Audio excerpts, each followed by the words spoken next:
My peoples. We out here in these YouTube streets. Know what I mean? We out here in these YouTube streets. It's a beautiful evening, to say the least.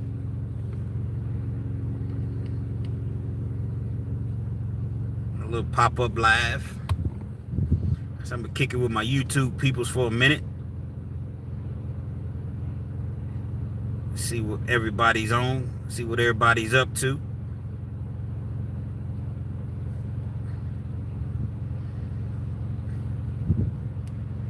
I said I was gonna do a better job at going live.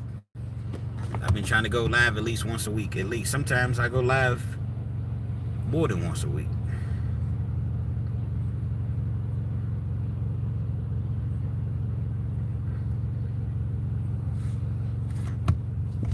What's good with it? Appreciate that like, whoever it may be, the one lone person that's rocking with me right now. We're gonna get it together though. We're gonna get it together. Where y'all chiming in from? You know I'm in Lexington, Kentucky. Oz, my dog, Jesse Ray. Triple OG. You know I'm gonna be in the building. What up, bro? ATL trucker checking in. Man, what's going on with you? ATL is in the building. I appreciate it as usual. Always chiming in, always supporting the channel. I definitely appreciate you. London's in the building. Real underscore, what's it? Totemham underscore B House. What's good with you? Got London in the building. That's amazing. That is amazing. Here I am in Lexington, Kentucky, and people in London are actually able to see and support the channel. Man, it's a beautiful thing, man. I'm blessed. Too blessed to be stressed. Too blessed to be complaining, man. Definitely appreciate you. H-Town in the building, a.k.a. Sweet James. Adrian Terry. What's up, man? What's good, Adrian Terry? I got you earlier with that, you thought it was going to be a part 3. I'm going to start making all my videos like that, though. David Carter 796. What's good? I'm going to start making all my videos like that. You know what I mean? Where's a part 2, part 3? It keeps the monotony, you know, people coming back. Because when I really think about it, I'm like, why sit here and make a 45, 50-minute video when I can just stretch it out, pause, make it at least 2 parts, and I typically get way more views when I have a 2-part video opposed to it just being a 1-part video. See, a lot of people don't understand YouTube. Yeah, it's entertainment, but it's a business just as well for the content creators. So you got to figure out ways to keep people coming back. Y'all double tap that screen for me if you don't mind. It takes 0.25 seconds. Just double tap the screen. But yeah, you definitely got to figure out ways to keep people coming back to your channel, because truth of the matter, YouTube is an easy thing to actually do, but it's one thing to be successful at it. Anybody can start a YouTube channel. Everybody already has a YouTube channel. You go in and make a couple, you know, name your channel and give a description and just start shooting videos. So anybody can do it, but having that tough skin to keep it going. You know what I mean? Because you can have some frustrating days, especially in the beginning. Not getting any views. You upload a video and you look up and you got 6 views and it's been a week. Like it's a rough thing, but you grow from it, and eventually, hopefully, you hit that pinnacle. You hit that point to where your channel really just takes off. I haven't hit that point yet, but I'm thankful for what I do have. But I haven't quite hit that point yet. But I know that it's coming. It's coming. It's coming on the turtle. It's been a couple years. But guess what? It's coming. The people love the hour-long videos, bro. That's what I'm saying. But I'm going to break them down because they'll still be an hour long. You just have to go to part 2. And the reason that I'm going to do that is because a lot of people don't like the long videos. And that's cool because I don't, I know I can't appease everybody. But some people are not going to sit there and watch a 30-minute video. Or like, I'm just trying to figure out ways to make the channel grow. That's basically what I'm saying. I'm not going to stop the long videos. I do that for you all. I do that for the people, man. So no, I'm definitely not going to stop the long content. Let's see. Razzie G Mike YT. It's not easy to hit that point. There are tons and tons of creators these days. You just don't have to give up. Exactly. So many different creators on YouTube. So that's why I'm so appreciative of you all. Because the thing about it, you all could be watching any channel, listening to anybody. Tons of creators, as you just said, but consistently come back and support this channel. And that's a beautiful thing. I'll never ever disregard that, because that's a privilege. Just can't give up, like you said. Just take time. Now me giving up is not even an option. I'm not gonna give. I enjoy doing this, to be honest. Like it's a form of therapy. You meet different people. I don't know. It allows you to get some things off your mind, off your chest. So as far as me giving up, nah, it's not gonna happen. I was more so speaking about the people that do it, and they may reach 200 or 300 subscribers, and they just don't seem as though their channel's growing, and they'll just quit. It just takes time. One video could get you there. Literally, one video can get you, man, can change your whole life. Wesley Too Good FN. I guess that's Wesley Too Good for Nothing. Can you say hello to my sister? It's her birthday. Her name is,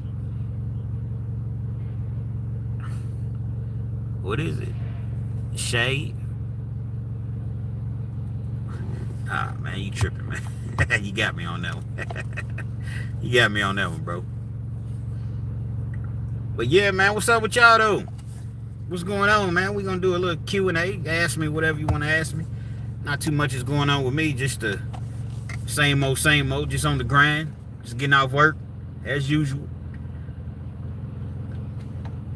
I said, who wants to talk prison? We can talk about anything, though, to be honest. All of my stories are not exactly prison stories. And the reason being is because I don't want to sit around and be making up stories. Again, if people choose to make up stories, that's cool. I'm not knocking anybody that does that. But I like to tell real, genuine stories. Or at least stories that if I wasn't there or I wasn't, somehow related to the story. People send me stories sometimes. RealkenzTV at Yahoo. RealkenzTV at Yahoo. People send me stories, and I'll tell those stories from time to time. But the fact of the matter and the truth of the matter is that there's only so much that you see in prison. I don't care if you did 30 years.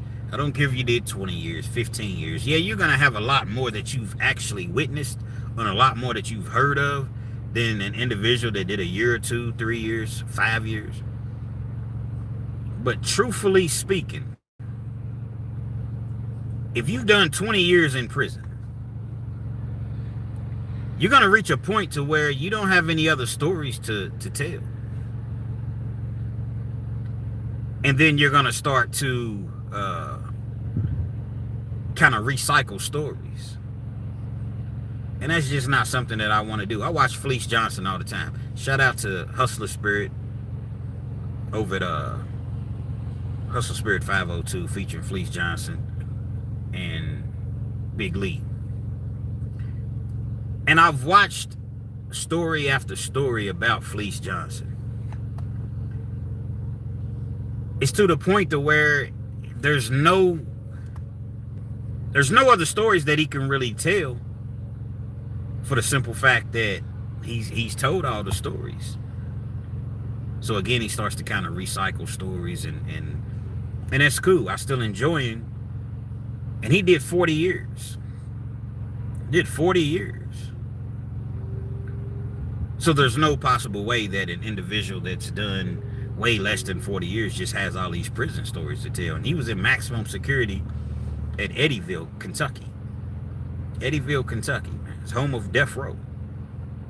Any and everything that went on back in the 70s and the 80s and the early 90s, man, if you went to Eddyville, it's called Kentucky State Penitentiary, but it's AKA Eddyville.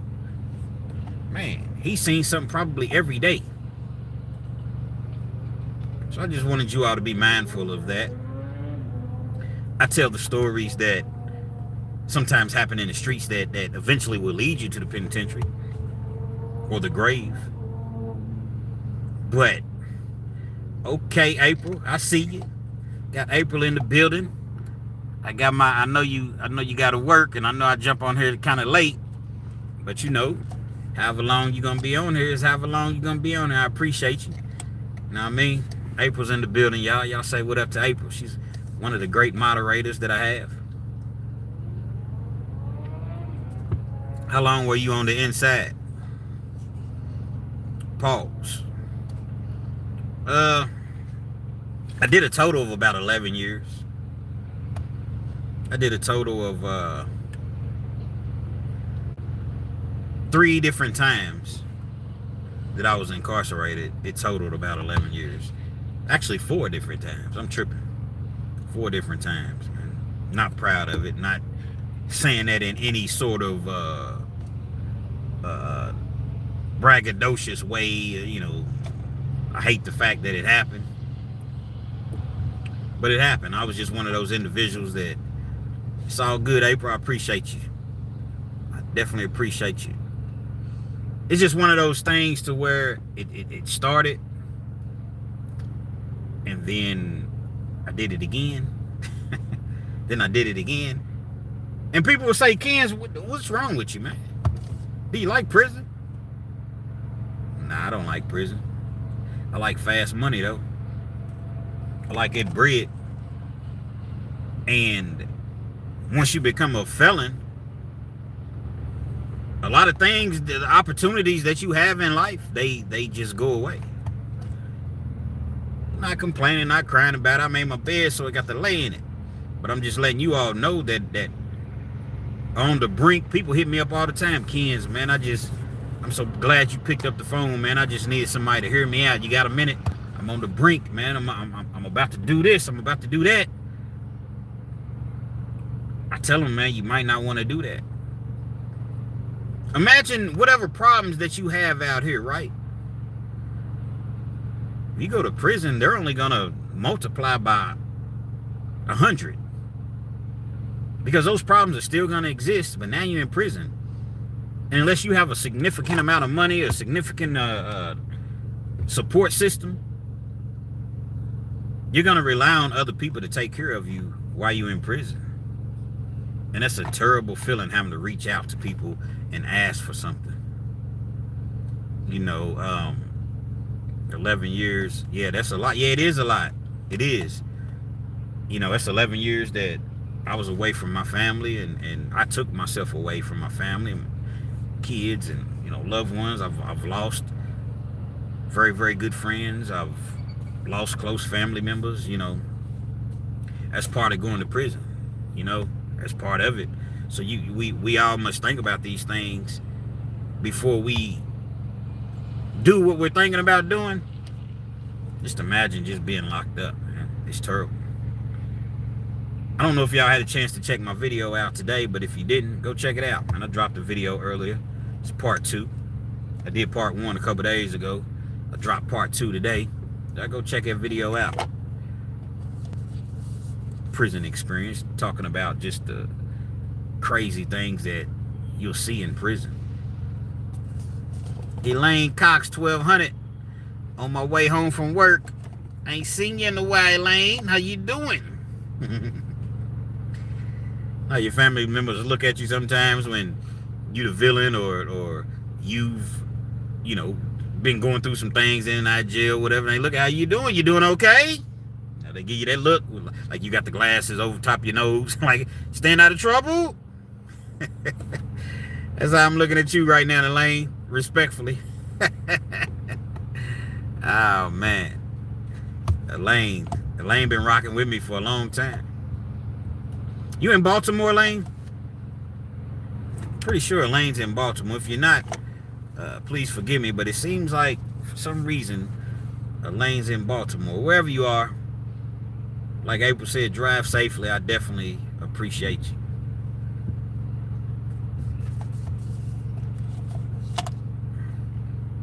You know, when you find yourself in prison, it's like the first day I got to prison. It blew my mind. They send you to what's called the Rotary Farm, aka the fish tank. It's in LaGrange, Kentucky. And you get off that bus, before you even get on the bus, when you load, you know, they're loading everybody up, and you cuffed, and you just sitting there like, I'm really on my way to prison. Again, it's not a good thing whatsoever. I was literally like, man, I'm on my way to, you know, in the movies, and they always show like the prison bus on the country roads, and they have like the little music playing in the background. That's literally how it was. And I get to the Rotary Farm, and I see all of this barbed wires just everywhere. You know, you've really, really arrived. You get off the prison bus, they check you inside. You go in, they go through all your property, all your stuff that you have. You can't have none of that. Now, you may be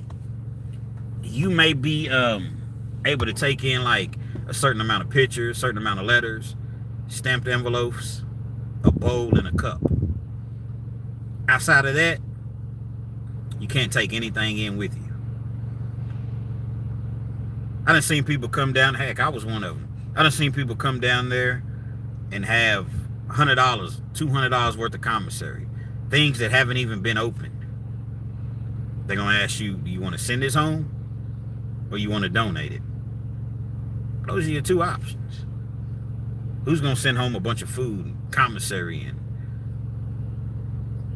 So I'm seeing all of this the first day that I arrived, and I'm like, wow, because they had told me, like, bro, they ain't going to let you keep none of this stuff. I gave half of my stuff away, but I couldn't fathom giving away my deodorant, my hygiene, and all these things. So I said, nah, man, I'm going to try my luck. Lo and behold, you want to donate this, or you want to send it home? Got a donation box. Them COs take what they want out of there. They may donate some of it, but they gonna take what they want. And so when I got there, like, you have on your regular clothes, because when you leave the county jail, they dress you out. So whatever you came to jail in, that's what you're gonna wear to the Rotary Farm. Once you get there, they're gonna give you, you know, some little scrubs, like in hospital, working in the hospital, whatever. So I never will forget.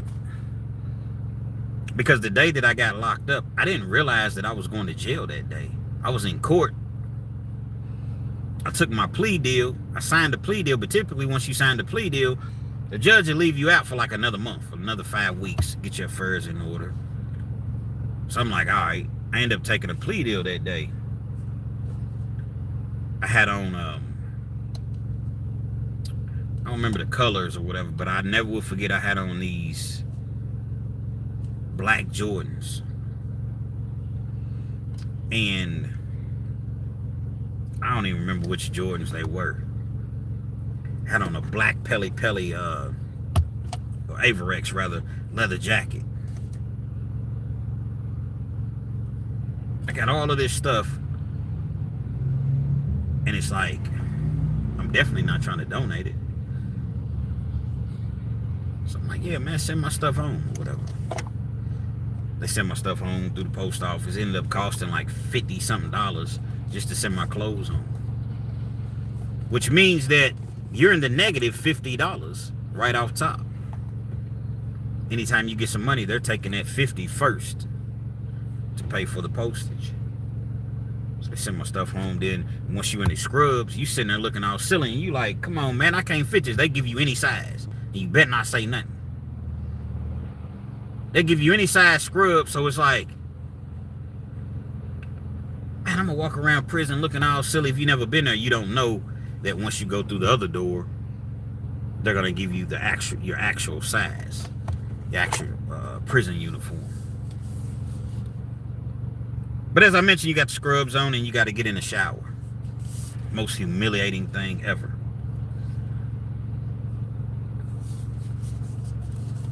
They tell you maybe 4 or 5 of y'all get in the shower. They got a wall that's about, it's not very high. You in the shower, you don't have no shower shoes on or nothing. You stepping on this floor. You showering in front of a bunch of men that you don't even know. Then you got people waiting to get in the shower. Then you got inmates walking past, because you got inmates that work in the inmates pretty much run the prison. So you got inmates that are working in the intake, which is called R&D. But you got officers that's walking past too. Women, dudes, literally walking past while you in the shower. You gotta hurry up. They give you this stuff. They don't spray you with a hose like on TV. Maybe some prisons, but they don't spray you with a hose or anything like that. But what they do is they give you this stuff. You got to rub it on your, they sit there and make you do it. Rub it on your, you know, just any place on your body, all over your body. You got hair with under your arms, through your hair, your, you know, your private part, wherever. They sit there and they watch you, man. When you come out of the shower and they give you your underwear, your socks, and that's when you get, you know, tell them what size that you need or whatever for your uniform. So you put your uniform on, they give you your bag. You got a bag that has a towel. It's going to have your towels, washcloth. What else does it have? Your blanket, a couple sheets. You don't get no pillow. It's going to have a few rows, I think 5 rolls of toilet paper. You're going to get some razors. Generic toothbrushes. Generic of all generic soap that don't even lather up, in some toothpaste and some shaving cream. All that's gonna be in your bag. They send you to your dorm. You walk in this dorm and it's crazy because it's people. Just imagine when you walk in your dorm, it's 100 people in the dorm. You got A, B, C, D, E, F, G, and it's all in one big circle. And each dorm has 100 people. You walking through, people's looking at you all crazy. You ain't even got to your dorm yet. They call your name. Kens, dorm H. You walk over to dorm H. You hear that noise. That means they pop. That's the sound of them popping the doors open. Double tap that screen for me, man. I need 1,000 likes tonight. We're a long way off. Y'all rock with me. You walk inside the cell. It's a big long aisle. You can see that there's a bathroom at the very end of the cell, but it's probably a good, I don't know, it's probably from the start of the door when you first walk in and straight back. I would say, it's kind of hard to really say, but it's probably a good 40 yards, 35, 40 yards. On the left side, you got 50 beds. On the right side, you got 50 beds. One TV. You got 4 phones on the wall. And you got a kiosk on the wall. That's where you order your commissary. And because like when you do your commissary, you literally got to jump on the kiosk and order from there. Antonio Walker, what's good, bro? Glad to have you in the building, man. Glad to have you in the building. Houston, Texas is in the building. Graduated from Beaumont Middle in 2008. Never going back. Absolutely. Beaumont Medium, my bad. Absolutely. Beaumont. Ain't that where R. Kelly is? That Carolina? Is that where R. Kelly's at? believe Beaumont's in it's the feds. I believe it's where R. Kelly's at. Jerry Campbell 3407 just got finished watching part 2 of Tay and Suge. It was good, man. Y'all go check out part 2, man. Y'all go check it out if you haven't had an opportunity. Finish watching me live first, though, and then go check out part 2. And if you ain't even seen the first one, well, obviously you don't watch part 2 without watching part 1. Nebraska's in the building. Money Train 402. Okay, my bad. R. Kelly's in Butner, North Carolina. My bad. Appreciate it, Larry Campbell. But like I said, you looking and you seeing and you just like, man, one TV. Antonio said, one TV, man. Truck driver, West Virginia's in the building. Darren Scott, 9920, man. Y'all keep dropping them big loads, man. Shout out to the truck drivers that's dropping them big loads, man. You know what I mean? And it's like, wow. So you walk back to the bathroom. You got about 4 or 5 sinks on the wall. Then you got probably 4 or 5 toilets. One toilet is used for just exclusive. You got to stand up. You got to stand up and you got to, you got to pee or whatever. You use this toilet just for this. Got a story for y'all on that. But the other toilets you use to sit down. Handle your business, man. Keep them loads coming, Antonio. I didn't say that. Antonio Walker. He said keep them loads coming. That is an infinite pause right there. I wouldn't even say nothing like that, but had I said that, that would be an infinite pause. That's, matter of fact, that might be unpausable. I'm sorry, Antonio, that you can't say keep them loads coming. That's unpausable.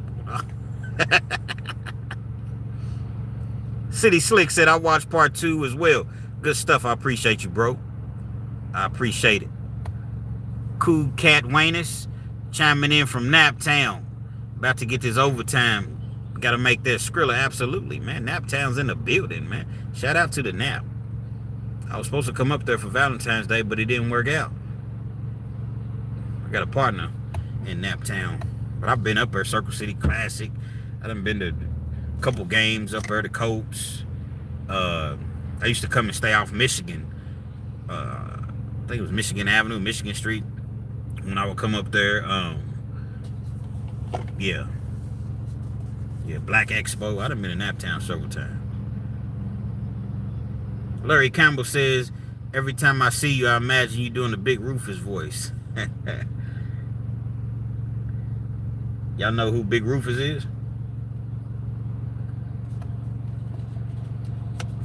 If you're not familiar with Big Rufus, go check out the story. Just type in, go to the search bar, if you will, on my channel, type in Big Rufus.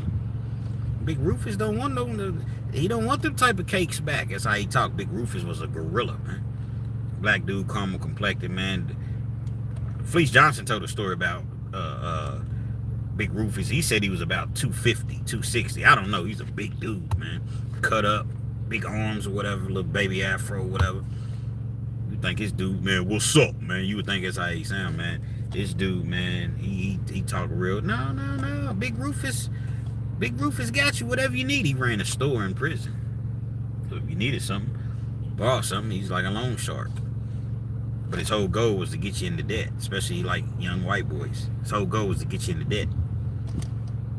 Once he got you into debt, you come back and you couldn't pay him, or even if you could pay him. I got your zoom zooms and your wham whams. I got all your cakes, man. Big Rufus. Matter of fact, I threw a couple extra sodas in the bag, couple cakes. Now hold on now. It made the type of the cakes Big Rufus want back. What do you mean, Big Rufus? Nah, Big Rufus wasn't talking about those type of cakes. What? I mean, I'm not on that, Big Rufus. And what you gonna do is a gorilla, man. A gorilla. That's what they doing in that's a way of really, I call it, that's a form of graping you in prison. Now, they're not coming right up to you, knocking you straight out like Fast Eddie used to do. Fast Eddie would just knock you out, and the only thing he wanted to do was give you fellatio. That's all he wanted to do. Fast Eddie would literally knock his man out, pull his pants down, and give him fellatio. That was his whole, it turned him on. But then you have other individuals that are a lot more slick about it. You know what I mean? They're gonna, like I said, try to get you in debt and intimidate you. Prison's a sickening spot, man. You know what I mean? But that's what it is. North Jersey's in the building. Okay. Naptown, my hometown. Absolutely. What's this? Sarah Matu, 2656. Shout out to the Nap once again, man. Appreciate you, April. I see you. Holler at me if you ever come up here, bro. I definitely will, man. I'm gonna be up here soon. I'm gonna definitely be up here soon, man.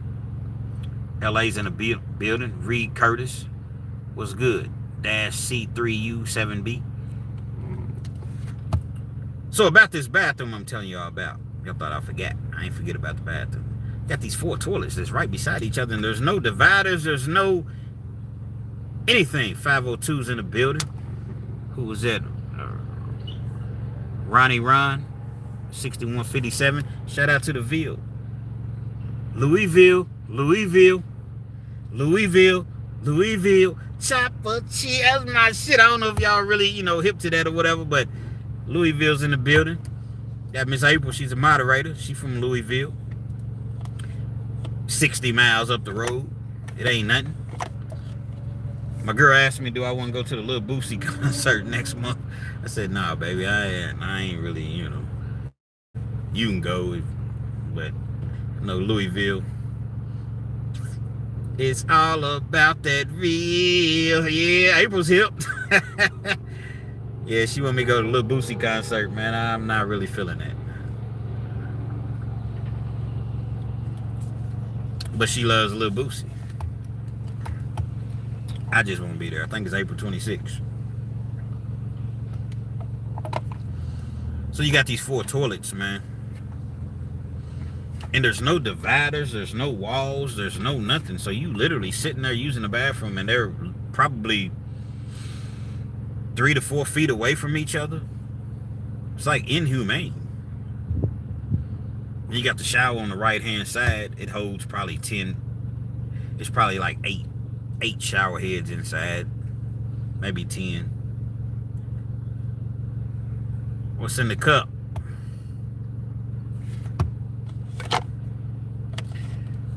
A little medicine, man.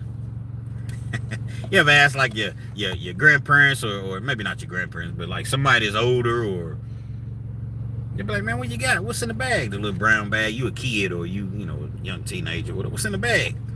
Nothing. A little medicine. A little medicine along with the 7-Up. And so when you go to take a shower in prison, you got 100 people in the dorm. It's gonna be rare. It's definitely not orange juice, not tonight, April. So you go to take a shower, and it's like everybody's in there. The worst time to take a shower is when rec is over with. So you only get 1 hour of rec per day when you're at the Rotary Farm. Rest of the time, 23 hours, you in a cell, but you amongst 99 other individuals. They bring the chessboard in there, the Scrabble. Dudes is playing poker. You're not supposed to have cards, but you get cards. It's easy to get cards because there's other inmates on the yard that are permanent inmates. Hey, bro, give me a couple decks of them cards. Give me a red deck, a blue deck. Easy to get cards, but if you get caught playing poker, cool CO, man, they gonna ignore it. If they not so cool, they might just take the cards. They ain't really writing you up at the Rotary Farm. You got dudes in there, they got life sentences. And that's another thing I'm gonna get to. And so when you go to rec, there was a lot of mornings, a lot of times I didn't even go to rec. I was so disgusted with being back in the penitentiary. I was just like, man, well, actually, let me rewind that because I'm talking about my first time. I was disgusted being in the pen. Rec will be 8 o'clock in the morning one day, and then the next day it might be after lunch, 1 o'clock. They would alternate. In the morning times, sometimes rec might be 11 o'clock. It just depends. Whatever the case may be. Sometimes I would just stay back and not even go outside because that was my opportunity to have peace of mind. Because it's so loud, there's so many people around, there's no privacy at all. So I may be in the dorm and it's only 3 or 4 other people in the dorm. Everybody else is outside wrecking, exercising, hooping. They got all type of stations outside where you do your pull-ups, push-ups, dips, all of that. I'm inside chilling. You can get on the phone, you can watch your show, you can do a whole lot of things. Actually, you can't watch your show because they control the remote control. They control what you watch on the TV. There's like a TV panel, and they go through and vote on, okay, on this day we're gonna watch the game. On this day we're gonna have NASCAR. On this day we're gonna have. And so it's like everything's already scheduled. But at any rate, that's an opportunity for you to take your shower or whatever. Don't have to deal with a whole lot because once everybody comes back in from rec, they hang their IDs up. Like there's like a little spot you can hang your ID up. That's like your order in, in line, your place in line. It's gonna be 8-10 people in the shower. Everybody, they outside hooping, working out. They trying to hurry up because you got certain times in prison you can take a shower. You can't just jump in there 24 hours a day. A lot of times they would have it to where you couldn't even get in the shower until 4 o'clock. And it's like, well, what about the people that been in wreck? We supposed to just sit around here stinking? And so dudes was sneaking the shower and whatever. No privacy. None. It's humiliating.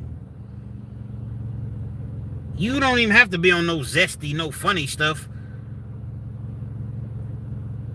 But you don't want to shower with 8 other dudes, 7 other dudes, 9 other dudes. You just don't. But you don't have no choice because you walk around stinking, guess what? They're going to ride you up out of there. You in prison, you don't want to get in that shower,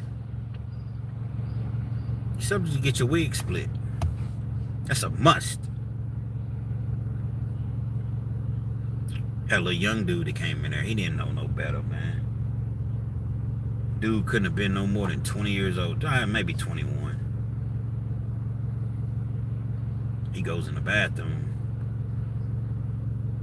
He don't know that this toilet over, I think it was 2 toilets that was designated to, if you gotta, you gotta pee or whatever. These are the 2 that you use. The other 4 is strictly sit down. He don't know. I don't know if no one told him. I can't imagine nobody. Someone had to have told him.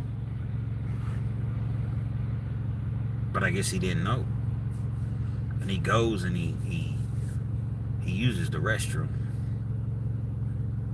It was probably like the 4th toilet over, which would have been the 2nd toilet over as far as the toilets that you have to sit down on. Hope I didn't confuse y'all. He's standing up and he's peeing, whatever. One of the OGs walks in. He really wasn't an OG, but he's an OG to dude that was no more than 21, 22. Got a dude, he might have been 28, 29, or whatever, 30. Bro, what you doing? It's a little scary little white dude, man. I'm only painting a picture. Keep that in mind. I'm not saying that white dudes be scary in there. White dudes be hard in prison.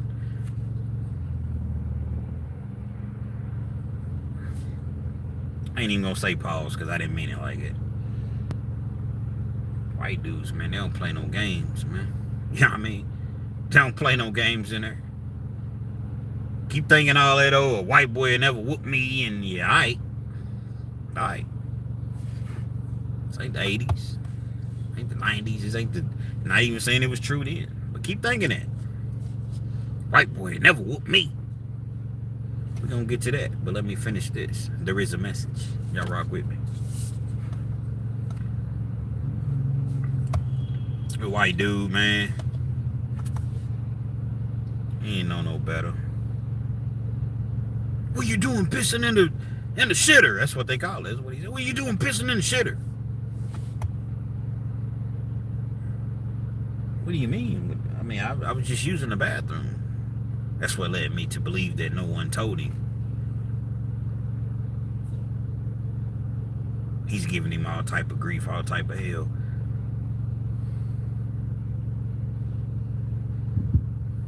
Made the dude sit down. Even though he had just finished using the restroom, made him sit down on the shitter.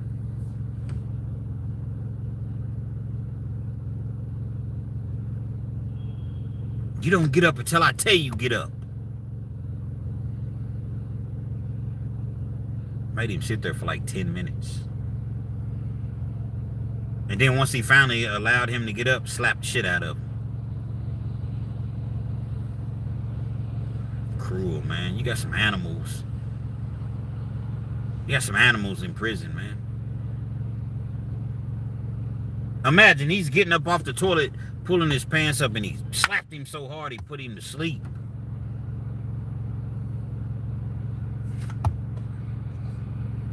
I'm seeing all of this. Wow. But it's hear no evil, see no evil.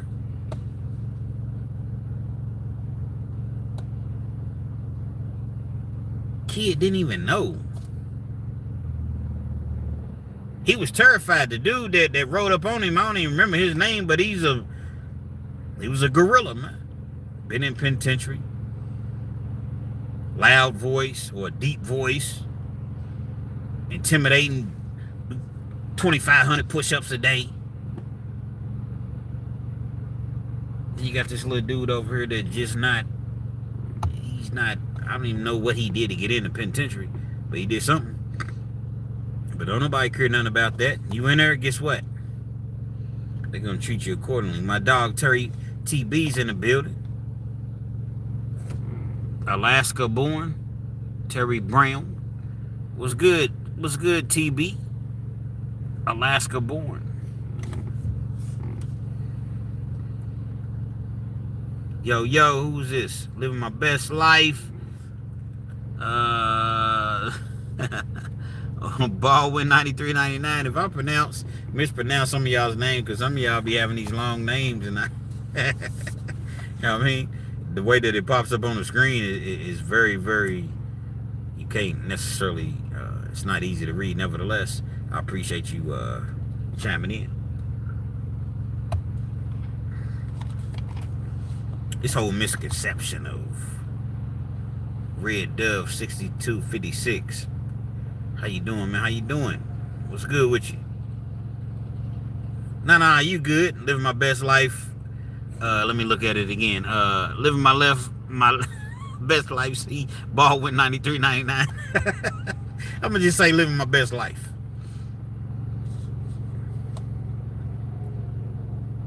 But there's always been a misconception. Y'all keep double tapping that screen for me if you don't mind. That as a black dude, I'm not saying every black person thinks this way, so don't, I don't want anybody to get it misconstrued or, But I've often heard people say, man, a white boy never whooped me. Ever.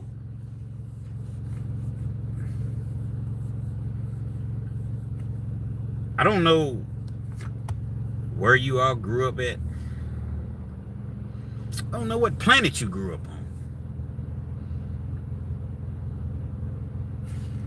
I want to be fair about this. I'm not saying that, because there's some black dudes out there that knock your socks off, but there's people in general, that'll knock your socks off. But this whole white boy will never whoop me, sadly mistaken. Sadly mistaken. 2013. I'm at Green River Prison, Central City, Kentucky. How them rascals be talking. When you come down to Central City, Kentucky, Central City Memorial Coliseum, I'm in Green River, and I'm walking the loop, spinning the block. The loop is huge, man. It's a big old just track. It's gonna take you damn near 30 minutes to walk one loop. I could be exaggerating, maybe 20. There is a message. And so the track is so big, you can't necessarily see everything that's going on. A whole lot of activity that's going on a prison yard. It's in the summertime just as well. 5'11" gang. What's good, Jamar Williams Jr.? Absolutely 5'11" gang. 5'11" is in the building. The whole world's 5'11".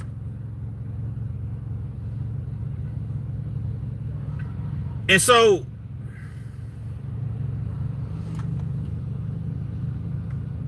you got, now different prisons are structured differently. You got a guards tower. They up in the towers. 1 or 2 people up there. They got the shotguns or whatever. Cameras everywhere, but there's blind spots too. And not just that, it's hundreds of people, if not 1,000 on a yard. I say hundreds. Several hundreds. You got 2 or 3 basketball courts. Maybe, yeah, I say 3 or 4 basketball courts. 3 or 4 handball courts. You got dudes that's over and throwing horseshoes, the horseshoe pit. You got, I don't know, man, it's just so many different activities. You got the softball field, people playing softball. You got the weight pile, but then you got the where you do your calisthenics, push-ups, pull-ups, dips. So it's a lot to watch. You got a section in the middle of the track, call it Peter Beach. It's crazy, but they call it Peter Beach, man. Shout out once again, TB number 6. We all we got. We all we got, man. My dog Terry Brown, he number 6 because he's the number 6 person that ever subscribed to me. And I want everybody, if you will, to jump in the comment section, man, and my condolences to you again, bro. We talked about it personally. You know, he's my Facebook friend. We talked like it, you know, on the passing of his beautiful mother, man. I'm sorry to hear that, bro. I'm sorry to hear that. And TB watches every one of my videos. He responds. We interact. And when you told me that, man, it just did something to me, man. So, you know, condolences to Terry. You know what I mean? Terry Brown, TB, aka number 6. Again, I'm sorry to hear it, bro, and you know, just sorry to hear it. And I say that sincerely.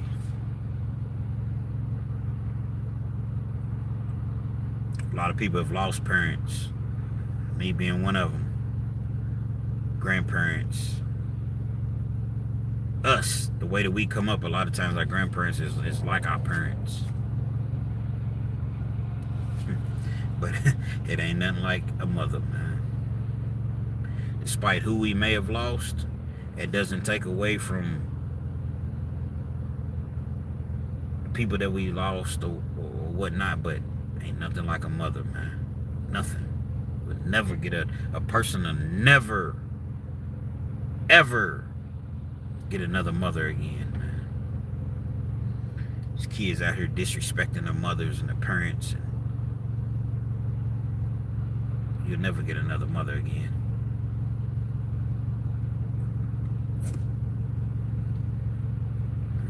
We're gonna talk about that next. Cause that's gonna be the next thing that we talk about. I done got so distracted, so just caught up in my feelings. I done forgot what the hell I was talking about. I remember in the movie Life, they was talking. He was like, "Ray, you had said." That's how I feel. But nevertheless, I do remember. Got all of this going on a penitentiary yard, so it's a lot. I say all of that to say it's a lot. It's a lot for the staff to actually keep up with. Not quite 5'10", but shorter than 6 feet. Jamar Williams. I ain't gonna say exactly how tall I am, but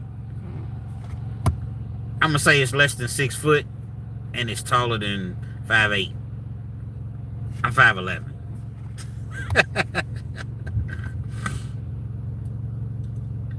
It's all good, TB. They together, man. It's all good. Mom's in heaven with dad. It's all good, man. So as I'm walking this loop, spinning the block, summertime, it's probably July at this time.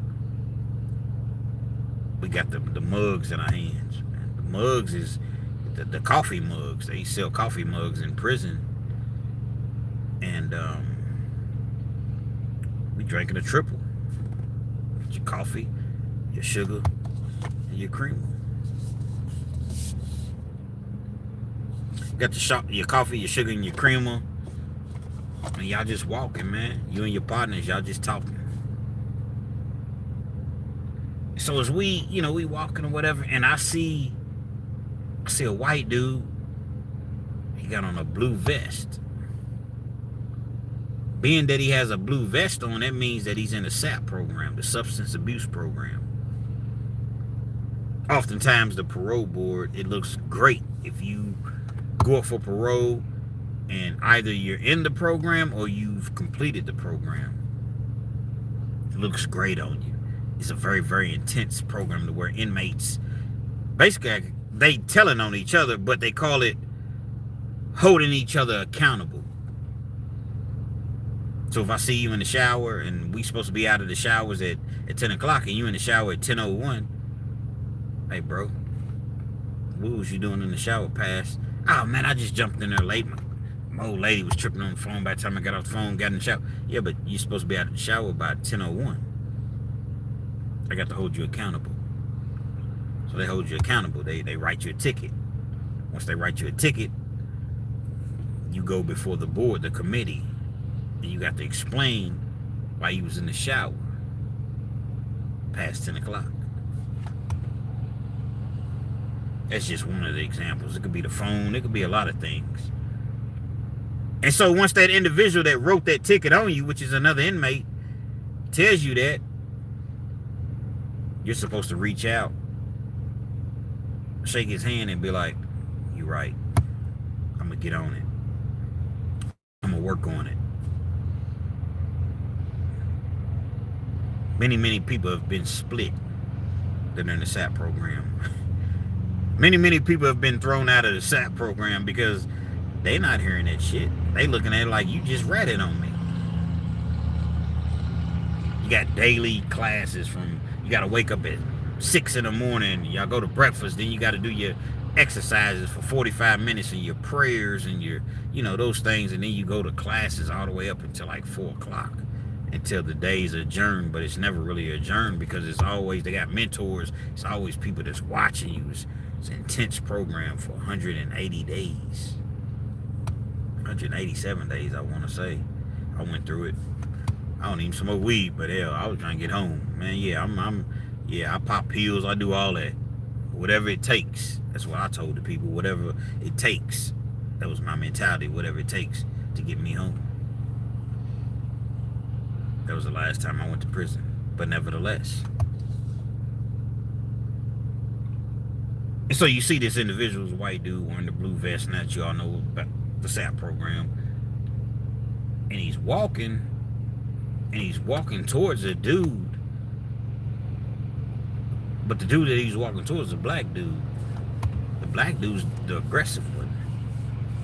White dude couldn't have been no more than 5'9", maybe 5'8", 5'9". Tom Cruise looking motherfucker. Black dude was probably,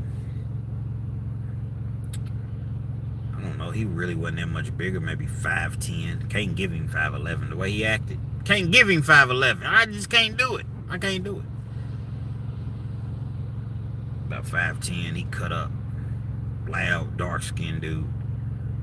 Dude happened to be from Louisville. This is not indicative of everybody from Louisville.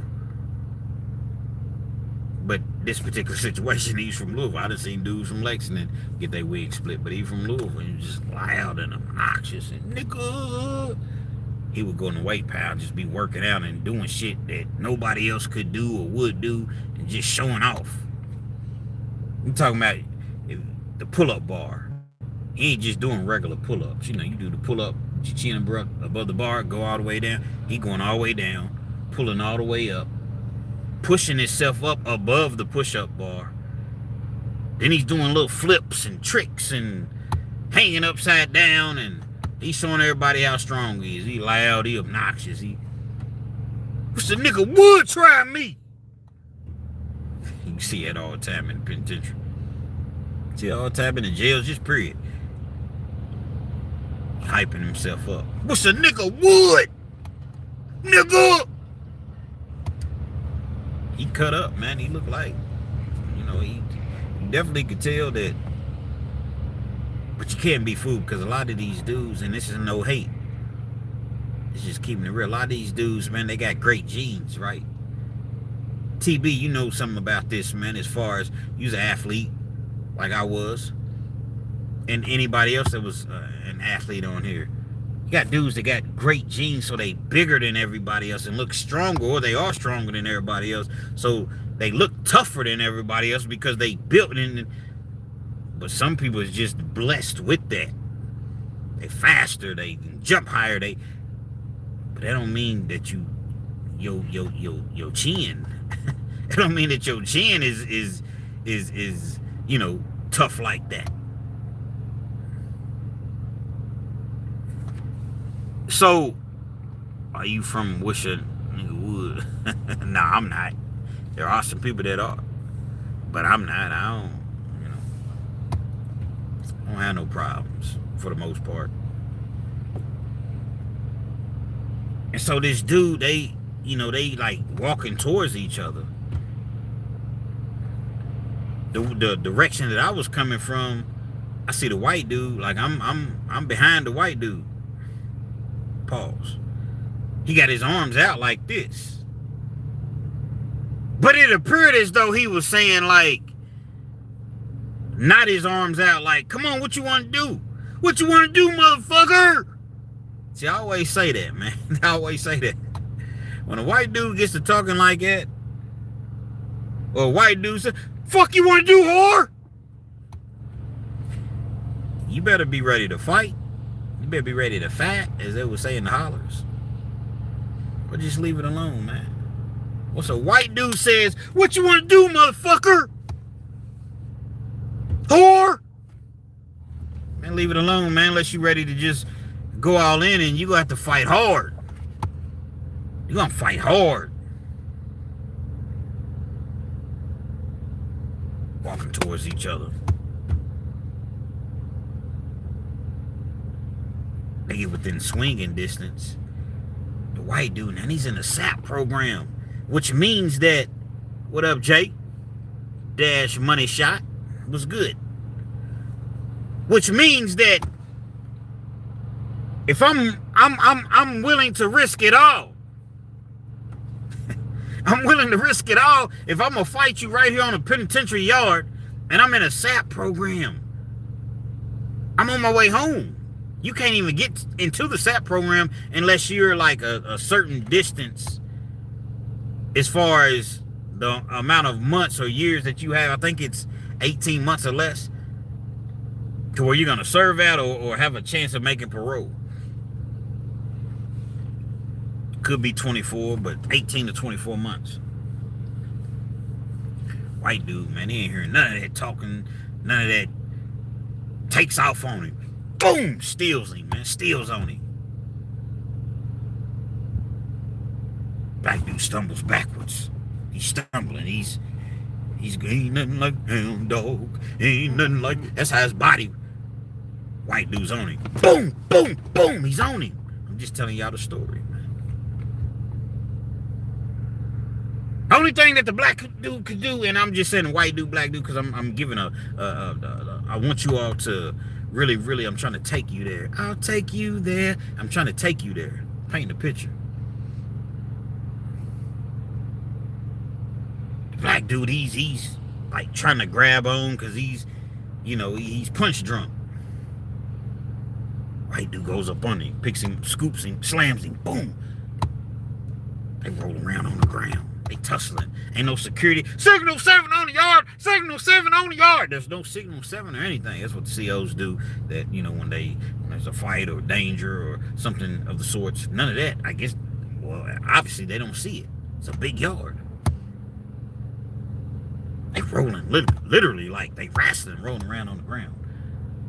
Black dude somehow ends up on top of the white dude. The white dude does something, grabs his leg, grabs his elbow, clutches him, flips him over, and he got him in some type of move. And white dudes watch that MMA shit, man. They learn that shit. But they say in Training Day, Denzel, he told Jake, which in Training Day his name was Alonzo, learn that shit.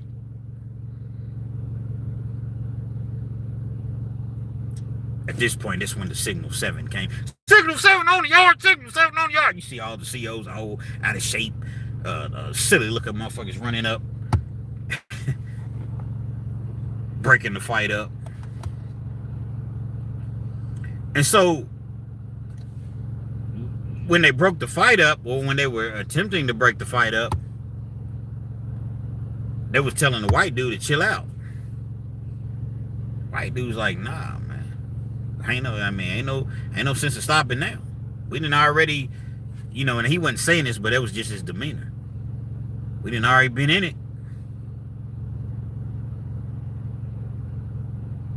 Hits the black dude a couple more times. Boom, boom. The black dude couldn't do nothing. Couldn't do nothing with him, man. All that old push-ups and 1,000 push-ups and, sets of 30s on the pull-ups and the dips, man, that didn't do nothing for him. Sprayed both of them. I'm gonna give the COs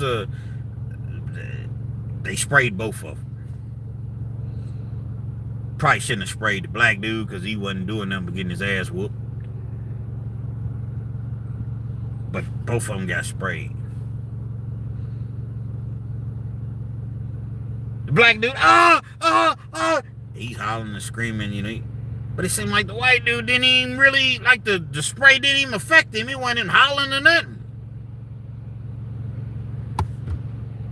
Put the cuffs on him, walked him to the hole, man. Let's not get it misconstrued. I done seen plenty of white dudes get their ass whooped by black people too. Black dudes just as well. So let's not, I'm not trying to make it like I'm trying to be biased, but I'm just giving this particular situation when people talk about a white dude that never whooped me because you a lie. Beat the brakes off dude, man. If the police ain't came, if the police didn't come and save the day, it would have been over for him. Somebody would have eventually jumped in or beat the brakes off that boy.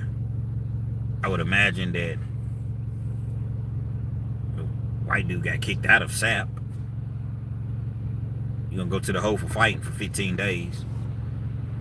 Then when you come back out of the hole, you got to wait at least 30 days to sign back up for SAP. That's just to sign back up.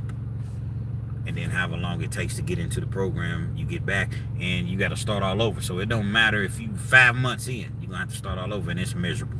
You're around a bunch of ratting, miserable people. Penitentiary's full of rats. It's because the prison system, the pen is full of rats, man. and it was just miserable. I went through the SAP program, and I was just like wanted to quit so many days. And I seen the parole board. This wasn't my first time in prison, but I'm saying the time that I did go through the SAP program, I seen the parole board in my second month of SAP. Remember I said it's 6 months. Typically they see you in, I'm not going to say typically, but sometimes they'll see that you're in the SAP program, and they'll say, okay, we're going to give you parole upon completion of SAP, which would have been 4 more months for me. Or they may just say, you doing SAP, give us 9 months, give us 12 months. I was cool with that. Didn't want it, but I went up for parole while I was in SAP, and they gave me like 18 months, and I was just like, man, fuck this shit. I'm quitting. I ain't with it. But I was able to finish it. Somehow, some way, I was able to finish it and got through my time, man. Yo, I like SAP at Fulton County. The long way, 365.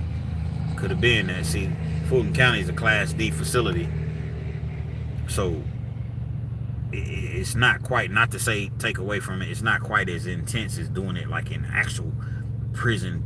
I'm not gonna say it's not, but a lot of times in a Class D facility, now you all that are not familiar with the Class D facility, it's just a place, it's a Kentucky thing, man.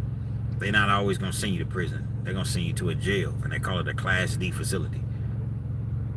You serve your time there. You got less than 24 months to serve out, or at the time it was 24 months or less to serve out, or see the parole board. You're probably not even gonna go to prison. You're gonna sit your ass in the county jail, man. Call it a Class D facility, man. You know what I mean?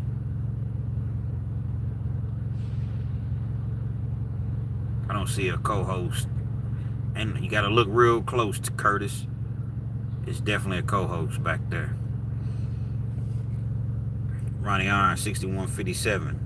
Flea said the ones with the big mouths be getting beat up. They become a target. I seen that. I seen a video that he just made. You know, at 445 block. Man, I've been MIA, but I'm back, Realkens. I appreciate you, bro. You have been MIA, man. What's up? I appreciate you chiming in, though. It's life, man. You know what I'm saying? It's the way that life works, man. The jail was terrible, but the program was okay. That's what's up, man. As long as you got through it, that's all that matters. You was writing tickets, wasn't you? The long way, 365. Man, I ain't never write a ticket. I don't even think I ever had a ticket wrote them. Because, like, you could write a ticket against yourself, right? They would allow you to hold yourself accountable. And you had to have so many tickets. So I would always write a ticket on myself. A lot of people, what they would do is they would get together and be like, hey, bro, because you have to have tickets. And I'm going to write you up for, you forgot your ID today. Okay, well, I'm going to hold you accountable for this. You see what I'm saying? You had to partake in the program. But we ended up getting transferred in the middle of the program to a whole nother prison, because the one that we was at, it got shut down like abruptly.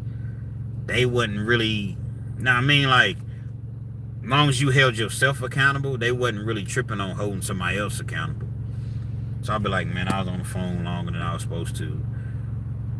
So you got to get up there and tell, you know, how these seemingly small decisions that you've made could harm you in life, thinking that something's not that big of a deal. And so that's what it was. So no, I wasn't writing tickets, man. But somebody had asked me about Fleece Johnson. Oh yeah.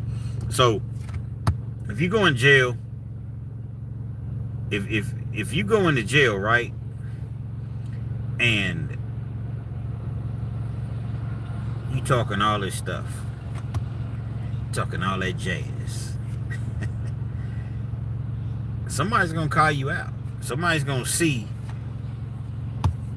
if you really about what you claim to be about. It's a live, you all, so I can't push the pause button. Y'all entertain each other briefly. Give me a few seconds. I got to go handle my business real quick. I'll be right back.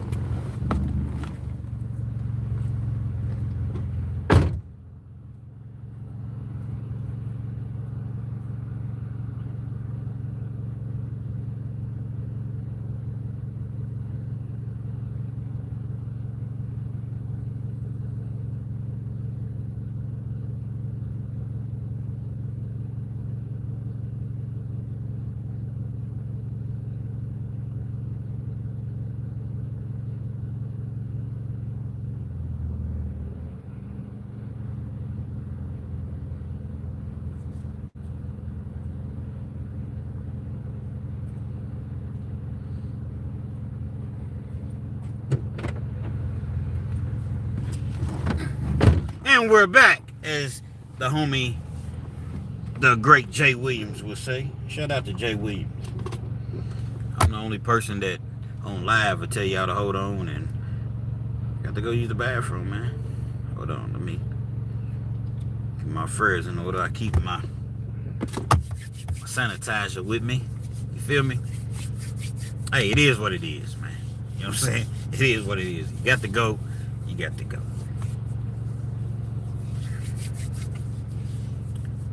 But when you come into prison and you talking all of that stuff, somebody's going to call you out. They're going to see if you the man that you say you be. So when Fleece talked about how you're a loudmouth and you come in there, now, I think that it's a misconception. A lot of people say that just because you loud, the loudest one in the room is the weakest one in the room. I don't agree with that. Prez 7.30 was good, my dog. Was good. Absolutely, TB. I had to go, man.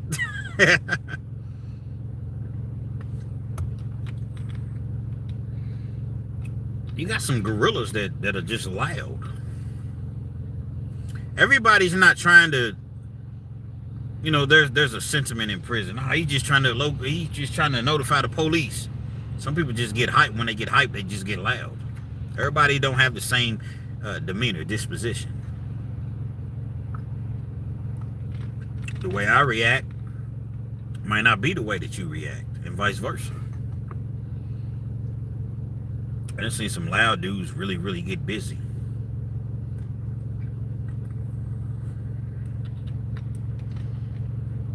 But I've also seen some loud dudes get hot water mixed with baby oil and what's that stuff you use to shave your head? A magic shave. Thrown right in their face. Because they want to put hands or disrespect somebody. And a few days had passed and they thought that it was over with. So I definitely agree with Fleece as far as when you loud, you more of a target. People gonna try you, man. Prison, you a tough guy, but guess what? Prison is full of tough guys. That double tap that screen, man. Prison's full of tough guys. So if you think that you just gonna be in there bullying everybody and no. Somebody gonna eventually call you out. They may let you slide a couple times just because, all right, dude's a clown. Dude's funny. He's funny to me. But let's just say you having a bad day. You got some bad news. This dude is being obnoxious and loud and thinking that he's running something just because ain't nobody said nothing to him. Excuse me.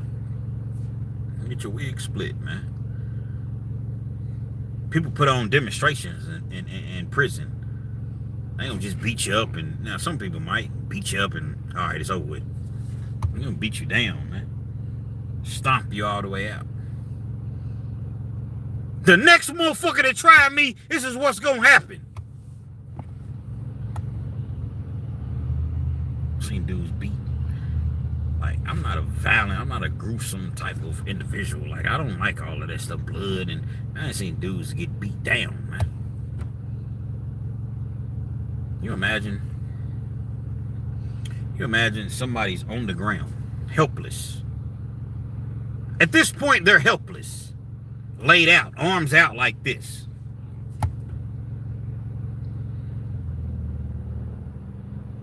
And you have an individual on top of them. Sometimes they kneel, like get on their knees or whatever on top of them. Sometimes they stand over top of them. And every time they hit them, boom, they wake them up. Hit them again, put them back to sleep. Boom, hit them again, wake them up. Boom, boom, boom, boom, boom, boom. And they talking to them. I told you, bitch, made, mother, try me. Blood just squirting out everywhere. Can you imagine that? I mean, this is reality, man. Let's be real. Let's be real. This is reality of prison. Reality of violence, period. It don't got to be prison. You got people out here that are tough like that, that are ruthless like that out here. But you see it more in there because the anger, I guess, is just built up. You just on top of them and you done beat them, the brakes off of them. Nobody breaking it up. Then you stand over top of them and you commence to kicking them. You got them black Bob Barker boots on, the state boots. They give you in prison, that they assign you in prison. You stomping their face in with these boots. I mean, they not like you can kill them. Like literally unalive them. Man, they will beat you down, man. And to add insult to injury, they pull their action out and piss on them. I'm not going to say that's every case, but that has been the case. Certain situations, after they done beat them, they pull their pants down, turn them over, and violate them. You knocked out. You are knocked out. Turn you over on your stomach, pull your pants down, and violate you right there. They may pull you in the cell, pull you to the side or whatever, so the COs can't see. And that's a form of humiliation. Okay, I'm gonna show you. This dude may have a life sentence. Never going home. What y'all gonna do to me? Throw me in the hole? I'd rather not be around people anyway for a while. What you gonna do to me? I got a life sentence. I'm not condoning this sort of behavior. I would never do nothing like that. But this is the mentality that some people have.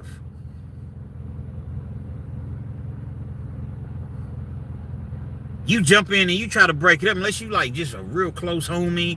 Come on, bro, he had enough, man. And he really respects you or something like that. But if you just the average Joe and you trying to break this up, then you gonna get it. Unless you really know how to fight.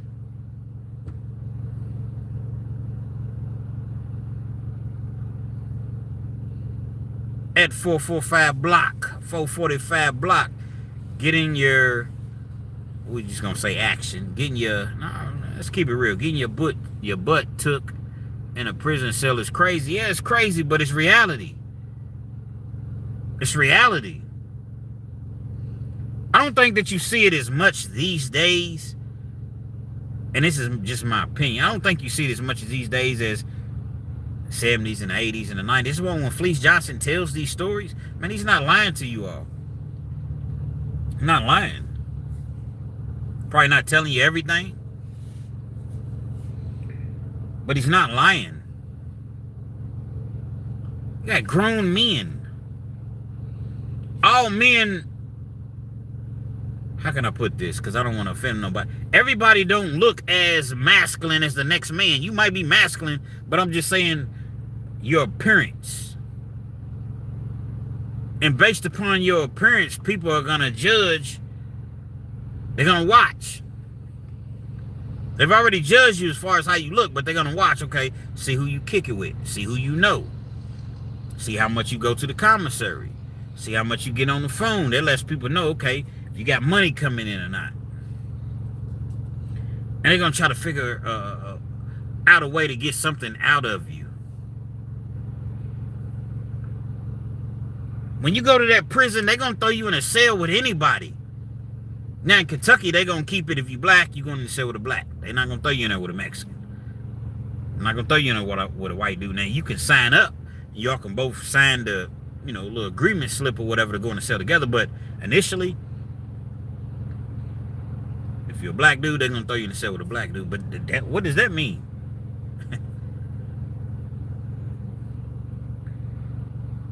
They're gonna send you in a cell with an individual that may have a life sentence, 40 years, 50 years.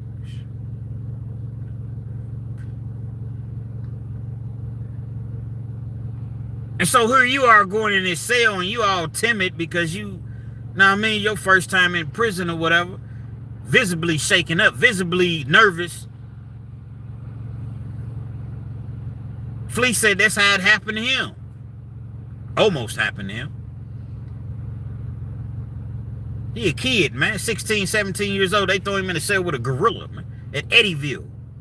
This is before the Eddyville. See, Eddyville now is one-man cells, which I believe every prison should be one-man cell, but they're not going to do it. Why? Because locking people up is a business. So if we make one-man cells, then now we can't hold 1,000 people. We can only hold 500 people. We can't hold 1,500 people. We can only hold 750. So guess what? We'll put them in a small area that looks like your bathroom. 2 people. They send you in a cell. Here you are. You in prison. Probably shouldn't even be in prison. Yeah, you broke the law. But they done sent you to prison or whatever. You got 6, 7 years. Kentucky, you only do 20% of your time before you go up for parole. Don't mean that you necessarily gonna get out, but you go up for parole. But if you take an individual got 7 years, I'm gonna give you the real, man. That's the thing. I'm gonna give you the real. If you take an individual that has 7 years, he's gonna go up for parole. 20% of 7 years. He's gonna go up in 17 months. That's what you do on a 7-year sentence. Send me and put me in a cell with this individual that got 180 years. Where does that make sense at? I got 7 years, go for parole in 17 months. Worst case scenario on a 7-year sentence, if I'm halfway acting decent, take a couple classes, I'm going to do 4 years and be gone home, served out. And you put me in a cell with this monster that got 180 something years, is miserable every day, been working out, been locked up for 18 years. Never missed a day on the weight pal, working out, play poker, like boys. Got tattoos everywhere, prison tattoos. And this is the individual you put me in a cell with. You go to the caseworker. Everybody's assigned a caseworker. They don't give a fuck. I don't think this is going to work out. But what did he do to you? You don't want to say anything to him. You don't want to lie on him. He ain't even said nothing to you, but you can just tell. And then you don't want to be labeled as a rat either, even if he did say something to you. I just need to get out of this cell.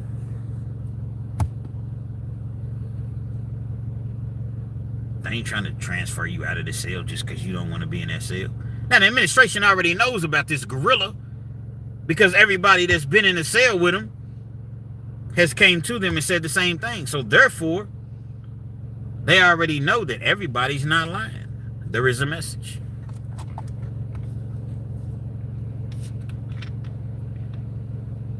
You trying to stay out of the cell as much as you possibly can every day. Dude is in there. Like I said, he been locked up 18, 19 years. He 40, 41. You ain't number 23, 24, 26, 27. Never been in prison before. He's telling you the rules of the cell. You can't be in here from this time to that time. When you use the bathroom, you can only use the bathroom from this time to that time. You got to sit down when you use the bathroom. Man, he's giving you all the rundown. You can't get out of the cell. What are you going to do? Come on, kids, man. I had to do something. I go get me a knife. Man, they ain't as easy to get on prison yard as one would think. Yeah, you can get one. Don't get me wrong. You work in the kitchen or you, but look what's gonna come behind that, come with that. And let's face it, everybody's not. I like to reference that Training Day movie. You know, it ain't like stepping on ants. Killing ain't like stepping on ants, Jake. Huh? You gonna shoot a cop in the back? You know what they give you for that, Jake? Death penalty, son. Know what pine oil smells like, Jake? It ain't for violence. Everybody doesn't, even when a person's trying to take your manhood, trying to do something harmful to you, everybody's just not equipped to be violent. It may sound crazy because, like, again, the average person's like, nah, man, fuck that. What it takes, and that's how you should be. They don't have it in them.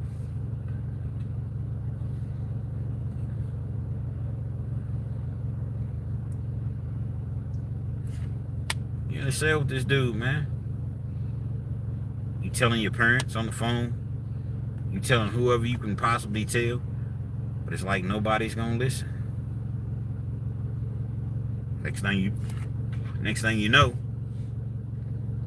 dude's walking out of the cell. Breakfast time, whatever time. It was a true story, man. Come get this dead motherfucker out of my cell, man.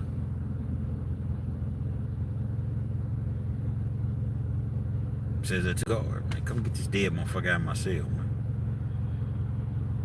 Going to the cell.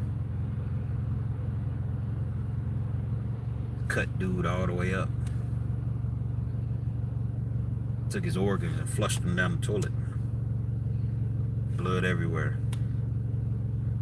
True story in Kentucky, man. Probably happened several places.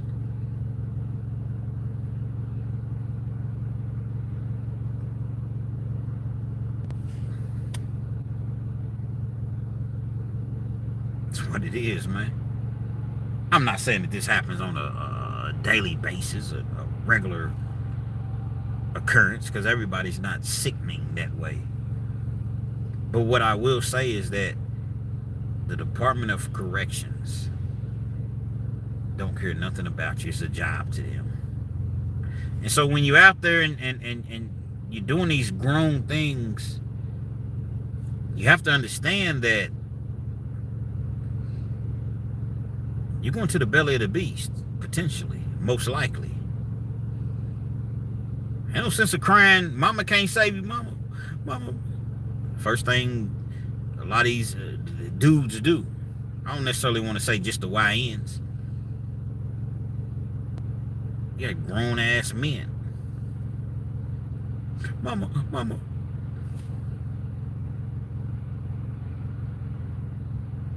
Mama can't do nothing for you. Can you imagine if your kid was in prison, jail, and they're in there being terrorized, and there's nothing that you can do about it? You know that your child is even though he's an adult, you know that he's still gonna be your child, and there's nothing that he can do. He's not built for the streets. That wasn't his forte. And you got these county jails, man. You got these county jails.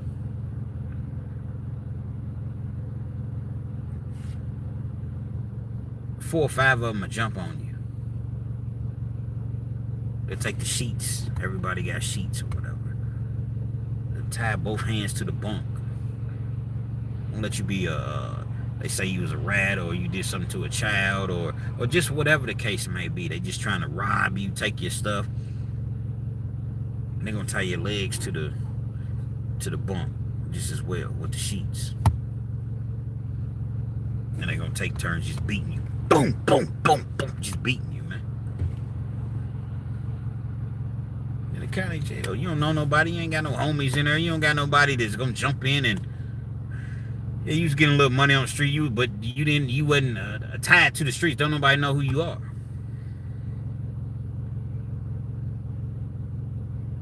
gonna beat you up and they're gonna beat your body. They're gonna beat you bad, man. Jail's violent. I think jail's more violent than prison. You think you're gonna be going to the commissary every week? Your parents is looking out for you, or your girl, whoever, you got your own money, whatever the case may be. You think you're gonna be going to the commissary spending $150 a week, $125, whatever the limit is. Different places have different limits. And you got these dudes in the cell that ain't getting nothing. Majority of the people's getting something, but you still gonna have a couple that's not. They parents, they ain't got no people to send them nothing. You think you just gonna keep walking in here with these zooms and wham whams and tuna pouches and chips and honey buns and all the sodas and banana nut bread? You know what I'm saying? You think you're gonna just walk in the cell and eat beautiful all day and we got to eat this slop? You got a rude awakening. So what ends up happening is you realize that and you get robbed a couple times, man. You check in, you go protective custody. That's if they have room. I got a partner, man, an OG up in Louisville, man.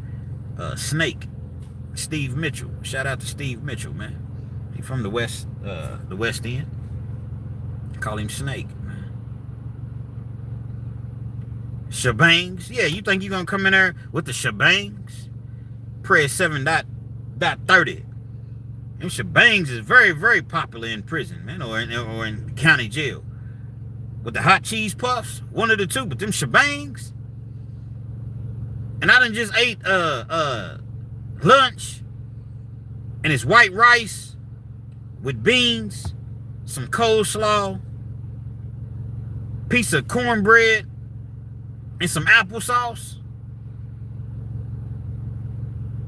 That was my lunch. And I'm looking over here and you got these shebangs. Then you got the summer sausage mixed up with the motherfucking tuna. Then you done put it in a wrap. The soft wrap, then you done saved your egg or chopped your egg up or whatever. You might not eat that out here. But in there, that's a beautiful meal. That's a beautiful lunch. And I had to eat this garbage, man. You think you just gonna keep walking in here with this bag and you don't got no protection? We got numbers. I don't care if you're tough or not. Strength in numbers.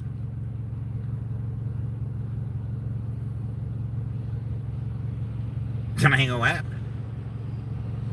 So like I was saying, my dog Steve Mitchell, man, he from Louisville, born and raised. And what he said was, it's so crazy in that county jail, man. I just tell him, go and put me, check me and send me the PC. I ain't nothing about Steve a punk, but he just got older. He don't want to deal with the foolishness that goes on in the county jail. Go and put me in PC. You go PC, you in the cell all day, but you get your commissary. I've never been in PC, but you get your commissary and you get your, you have a peace of mind. But 24 hours a day lockdown, 23 hours a day lockdown, man. I take my chances in GP. But one never knows what he'll do. I'm just being real, man. Bumping the CL20s too. Yeah, the CL20s. It's big body. Big boy headphones in the pen. Them CL20s. You put them on, you can't hear nothing. It's boom, boom, boom. But in Kentucky, you don't even get those until you get to the pen. You can't have them in the county, at least. I ain't never seen them in the county, but you get them CL20s, man. And they'll send you into your own zone. But in prison, they're less likely to rob you and take from you because there's more cameras, and then your name or your ID number is on every piece. Like if you got a TV, your ID is gonna be on it. I've seen people get robbed for their TVs though. They got ways of scratching your ID off and they'll put theirs on there, man. They'll run up in your cell in prison. Let's not get it, it ain't sweet. Let's not get it misconstrued. I'm just saying in the county jail, it's a lot more, in my opinion, violence because you don't have no room. When I say you don't have no room, like you just in a cell all day long. Frustrated, waiting to get out, going back and forth to court. That's a process. They're gonna wake you up for court at 6 o'clock in the morning. You ain't got to be at court until, depending on, because they're gonna send you with everybody else. Wake you up at 6 o'clock in the morning. Your court time might not be till 9:30. But they're going to send you over at 8 with everybody else. You're going to be sitting on a chain gang, shackled up by your legs, your ankles, and your arms. Sitting in a cell just waiting all day long. By the time you lucky to get back to the jail by 3:30. That alone will make you want to cop out. When I say cop out, meaning that alone will make you want to plead guilty.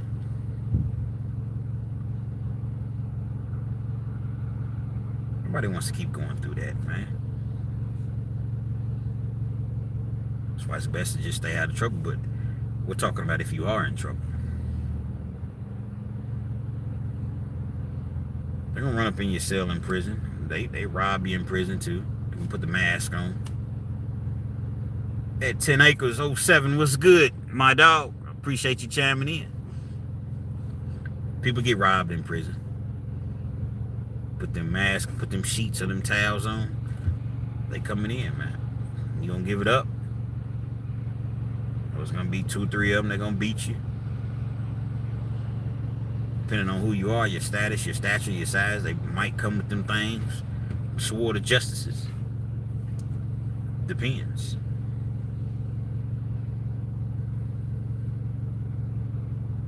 Violent place, man.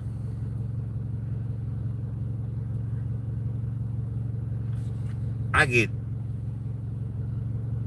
goosebumps just thinking about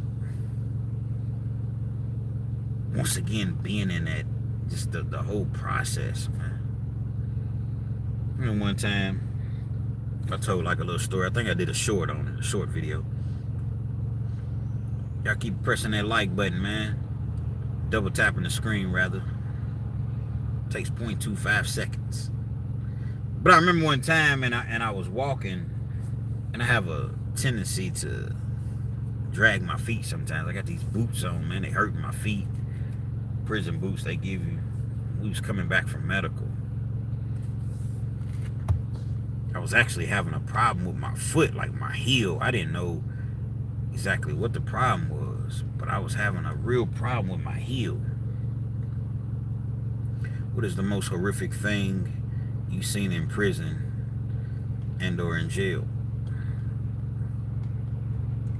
Give me just a second. I'm gonna get to you. Respectfully. I was dragging my feet while I was walking, but not too bad. And this little punk ass bitch made correctional officer was about 24. So he was like,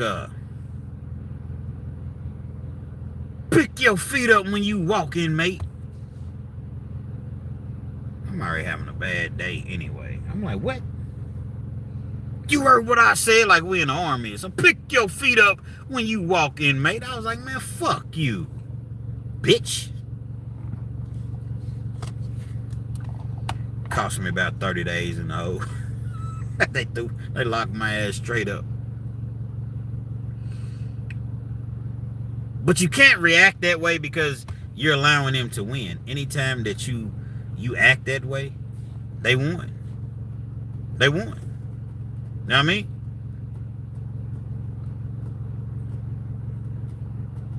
They'll pick with you. And what makes it so bad is these individuals,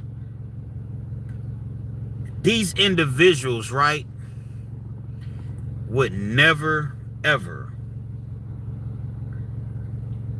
Keith Woods, 4227. I know I'm being new some merch. Man, y'all gonna buy my merch if I come out with it this spring, man. Some of my sayings in the house, like kitchen sinks, world is 5'11", just some of the things I say. You know what I'm saying? Y'all gonna buy my merch. Because Keith has been telling me for the longest, man, come with that merch. And I was really supposed to already have done it. Been procrastinating. But it's coming this spring. I'm already on it, Keith. That's my word. I'm already on it. But you got these correctional officers and you have this staff that talk to you reckless, knowing we all we got. Absolutely, TB. Knowing that they would never say any of these things to you or even remotely even look at you crazy on the streets. But in there, they got these blue uniforms and they got the radios, they panic buttons, and the most significant weapon that they can have in prison is a pen, because they can write your ass up, stop you from going home.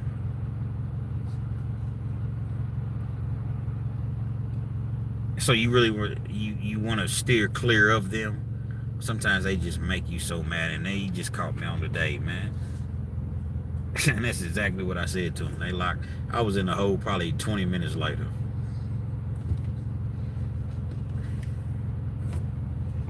So yeah, you definitely want to. Okay, well, we're gonna come with this merch, man. I'm gonna hold y'all to it.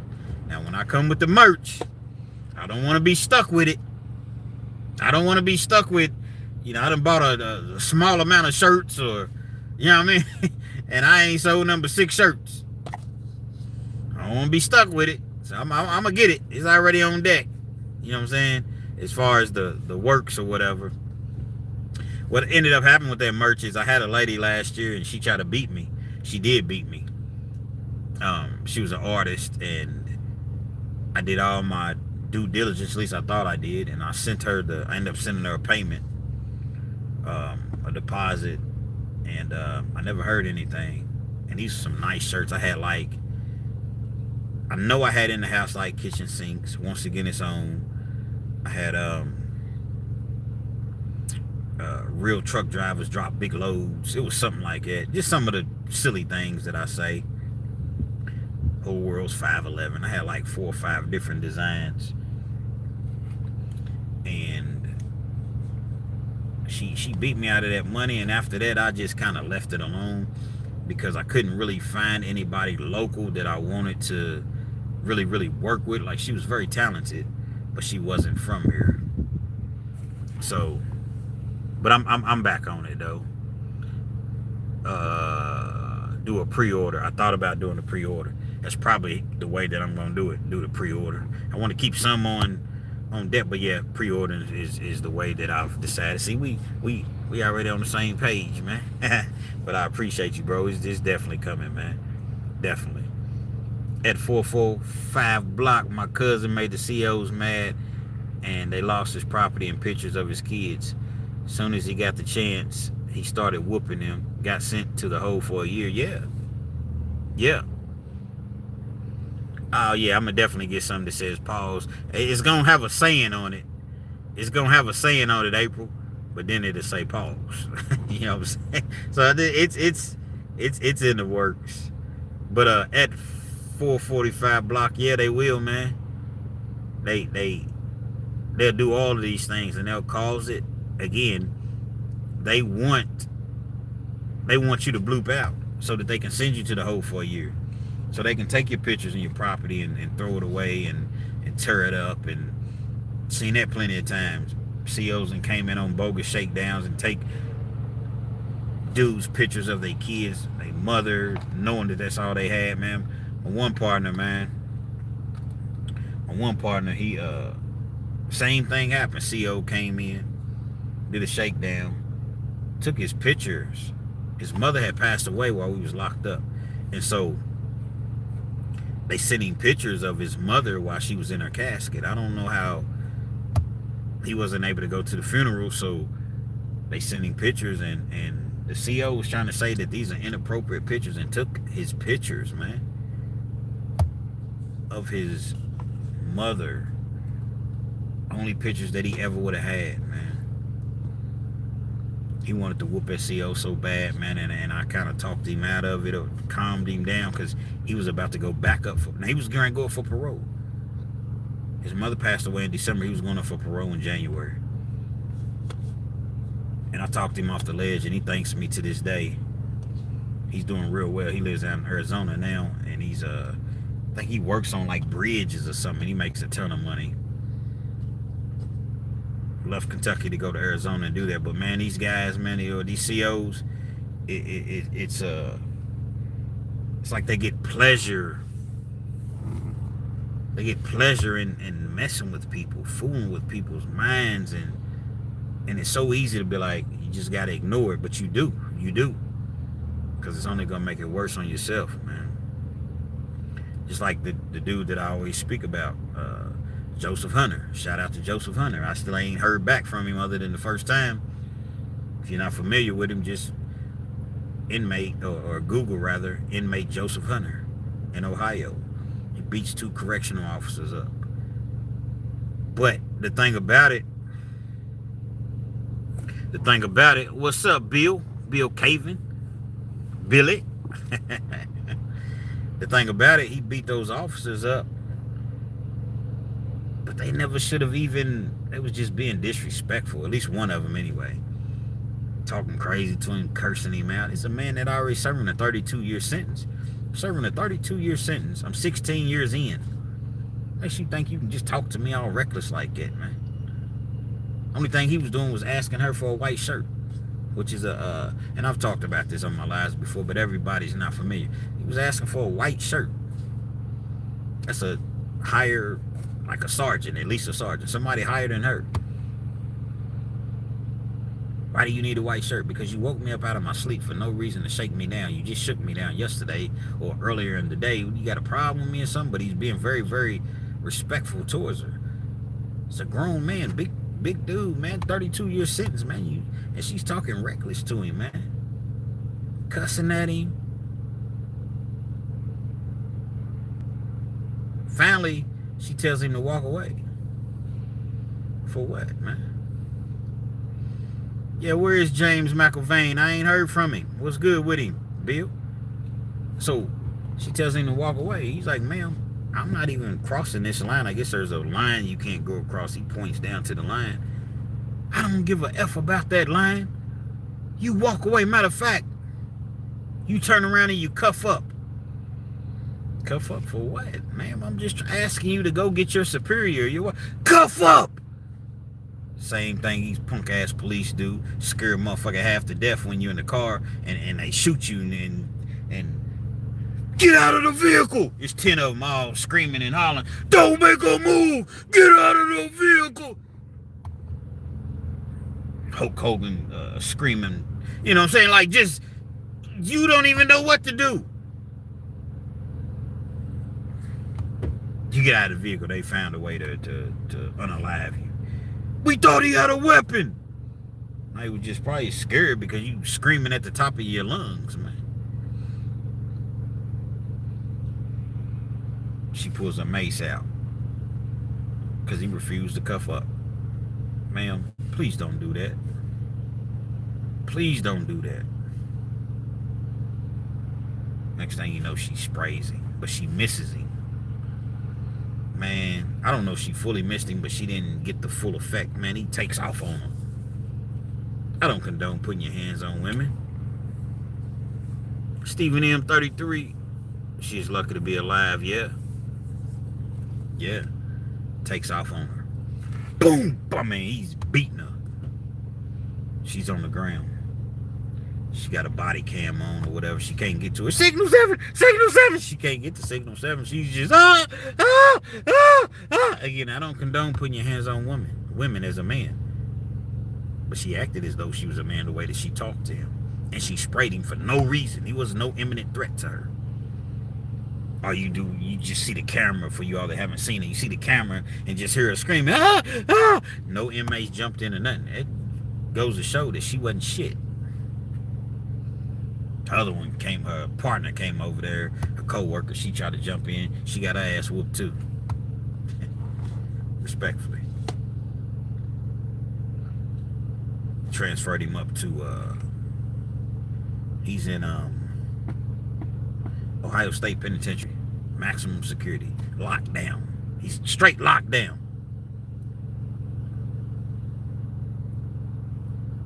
I reached out to him. Told him that I wanted to set up a GoFundMe for him. He's still in litigation. He's going back and forth to court. This actual event happened last March. It's just now really getting out there right now. Want to help him, man. Set up a GoFundMe, defense fund. Told me he appreciated it. It's kind of hard for him to get to the computer because everything's done through email. And I haven't heard back from him since. I'd like to get an interview with him. gotta be careful how you treat people. You never know, absolutely. But I know when the time is right, everything's gonna be all good, man. But I can only imagine what he's going through. He probably don't get his rec half the time. When he does get his rec, is at weird hours where you can't really get on the phone. Yeah, it was funny. Give me another second. Y'all entertaining. I gotta go again. I gotta go. Sorry.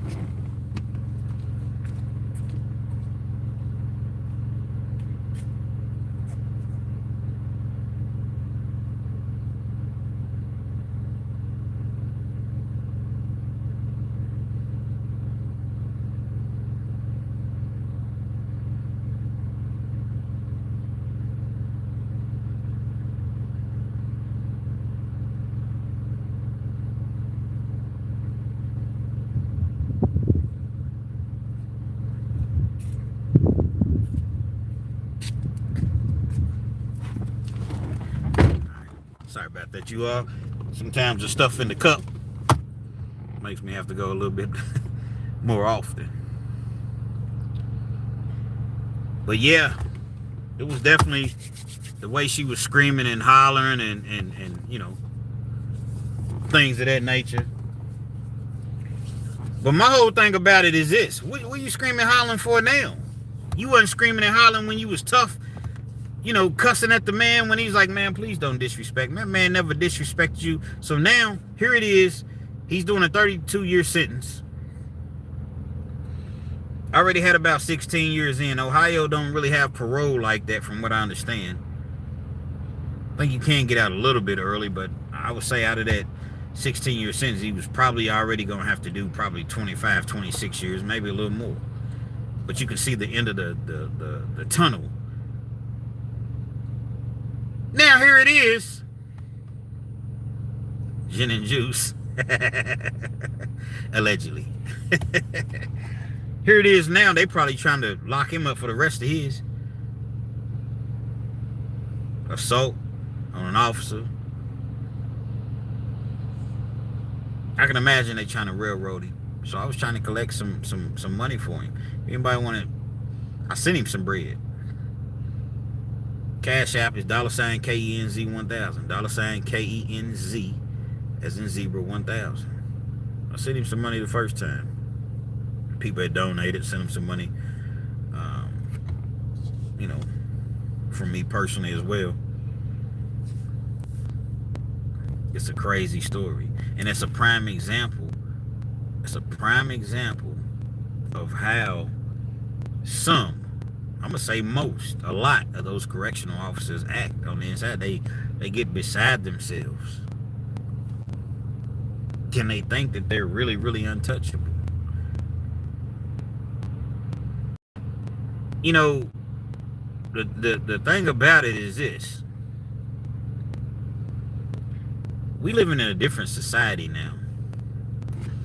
I did DoorDash for about maybe 2.5 years. Now, DoorDash wouldn't hire me. They said my record was too bad to deliver people food. Oh, but I can use their service if I need to catch a DoorDash. Or if I need to order from DoorDash.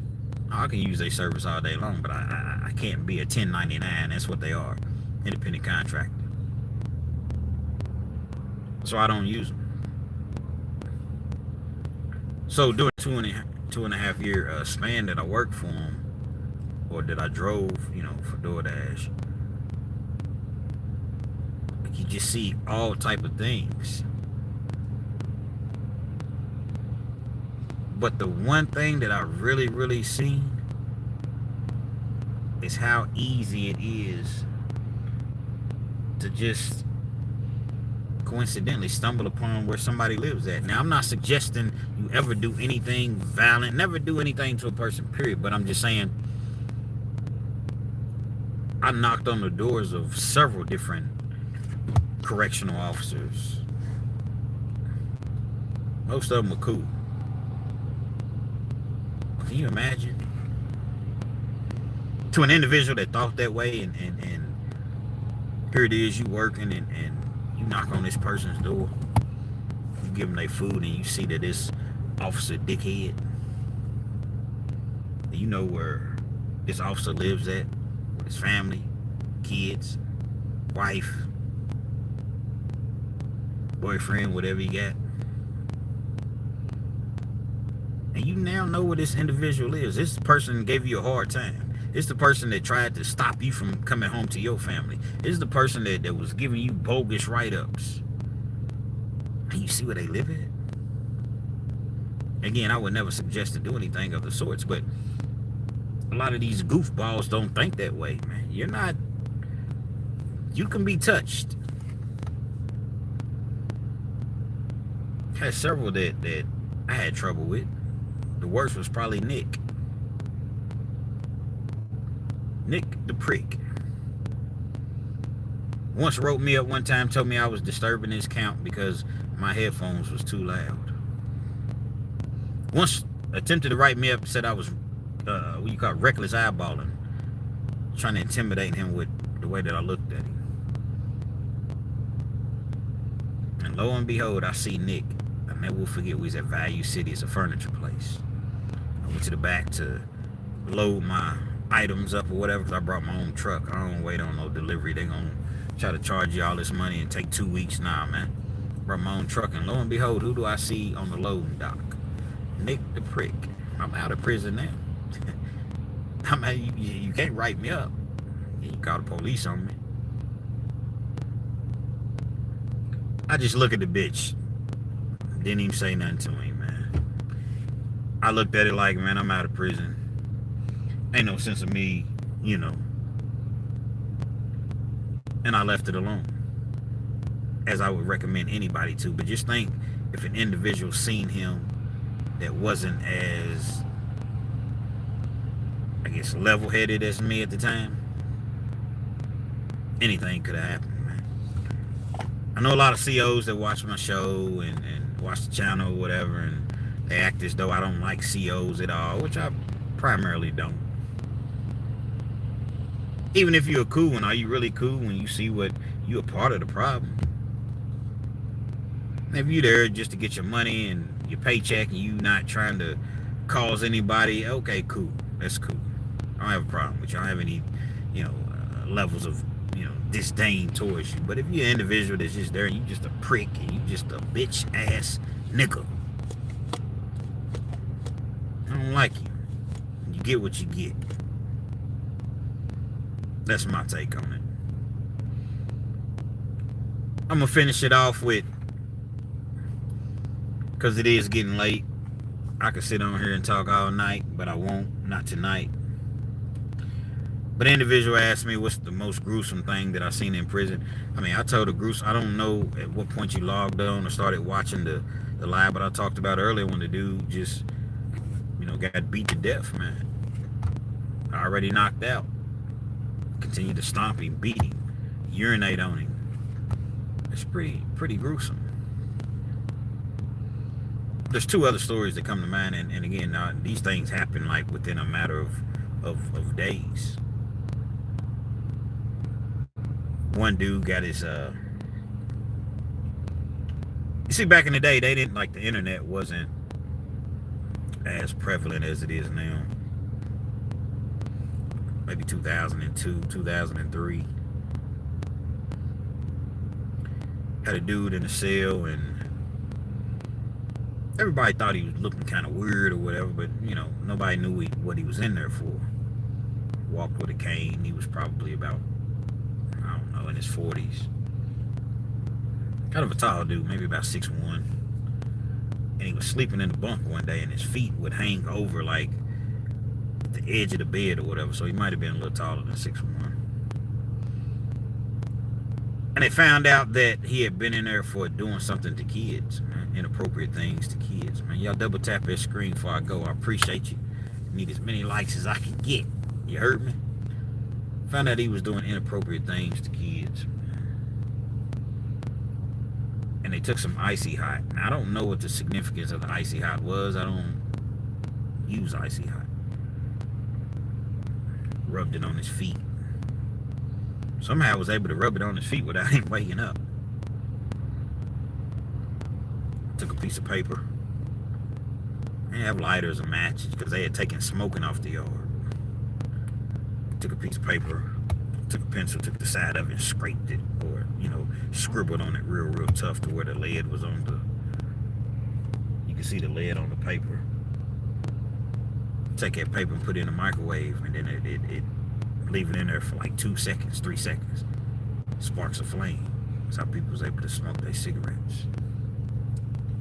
But a lot of times you didn't really want to do it that way because the COs, they come in, they smell smoke. They're going to come in, take the microwaves, take the phones. But at this particular time, they did it.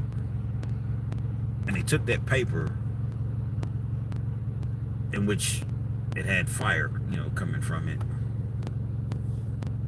Appreciate you, bro, for hitting that like button, man. Appreciate everybody for hitting the like button. And they set it to his feet that had the icy hot on it. And lit his feet on fire. That was pretty gruesome. Another time I seen a dude, excuse my French, but it is what it is. He shit on himself. Got hit so hard in a fight, he boom. They taking him out. They taking him out of the cell, whatever. Police came in, they seen it. Both people got sprayed or whatever. It's running all down his leg. It's all on the floor. Stinks so bad. Another time I seen a dude get in a fight and he had a colostomy bag on and it busted in the middle of the fight. Oh my God. Damn.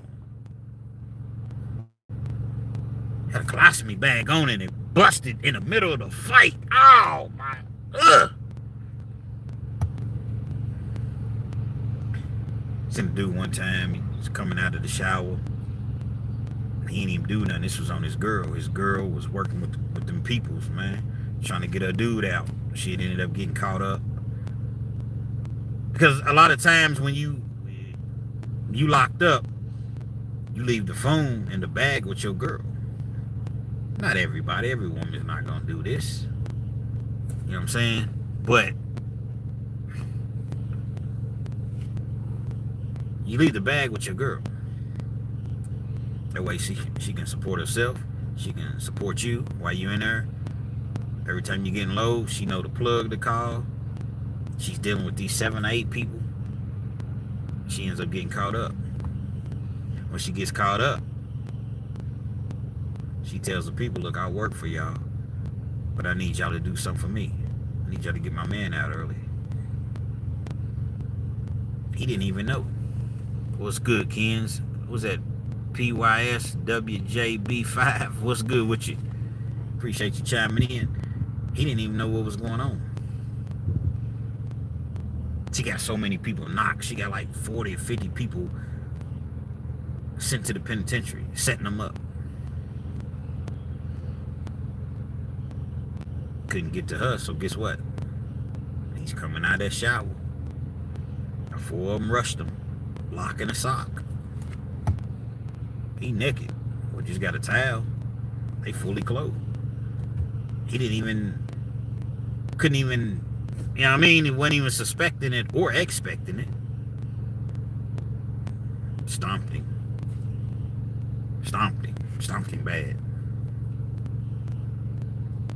I done seen some pretty gruesome, but I ain't seen nothing to where somebody just got, you know, gutted to death. I ain't seen nothing like. I've seen people get cut, you know what I'm saying, hit 1 or 2 times or whatever, but nothing like to where somebody's just, but these right here, yeah, I've seen plenty of people just get their whole face knocked off, man. My partner, Shy, shout out to the Shy, shout out to Shy, shout out to AKA Skull, Kenneth Anderson, RIP to you. It's all the same person. I want to see him tell somebody to play with his food, man. Dude, play with his food. I'm like, bro, why'd you do that? He had made him a bowl or something, had the bowl. And, you know, they played around, but they didn't play with each other's food. He took my dog Skull's food, man, and hid it. Skull told that man, you see these? Skull was about 5'8". Looked like a little running back or something, probably 230, 240. Dark skin. Had like a little baby fro, had the chin strap beard. He talked with a raspy voice, yeah, you know what I'm saying? But he was cool, man. Had a heart of gold, man. Yeah, you know what I'm saying? He told that dude, he said, you see these right here? You want me to cut your face up with these? I will cut your face up with these. Imagine somebody looking at you and they serious, man. They gonna cut your face. I don't want my face cut up with those. I don't want my face cut up. Dude still didn't give him his bowl back. I guess he thought he was joking, playing, man. To be honest, Scholes spared him because he probably only hit him maybe 4 times, man. But it was like all 4 punches, you just heard it like, and it just cut his face up, man.